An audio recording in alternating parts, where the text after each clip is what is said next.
कराची के उर्दू बाजार में महंगाई के बायस किताबें, कॉपियाँ और स्टेशनरी के दीगर सामान की कीमतों को पर लग गए। वालिदैन के लिए बच्चों का कोर्स खरीदना मुहाल हो गया।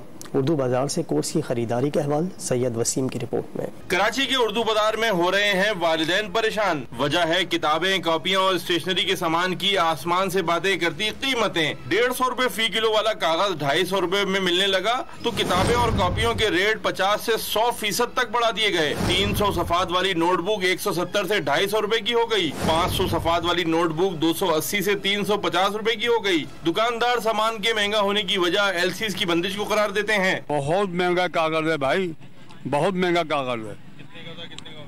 180 का था, आज 250-300 पे पहुंच गया। जो पेंसिलें पहले 120 रुपए की थी, अब वो 190 रुपए की हो गई है। हर कंपनी ने कम से कम भी 60 रुपए 70 रुपए पैकेट पे बढ़ा दिए 12 पेंसिलों पे। उर्दू बाजार में सिर्फ किताबें और कॉपियां ही नहीं बल्कि पेंसिल, रबर, शार्पनर के रेट भी कई गुना बढ़ चुके हैं। पेंसिल का 45 रुपए वाला बॉक्स 90 रुपए का हो गया तो 90 वाला बॉक्स 172 रुपए का। इसी तरह रबर का डब्बा 140 से 250 रुपए का और शार्पनर का डब्बा 150 से 235 का हो चुका है। बच्चों की खरीदारी के लिए आने वाले वालिदैन मार्केट में महंगाई की दुहाइयां देते नजर आए। ये डबल के करीब जा रहे हैं रेट।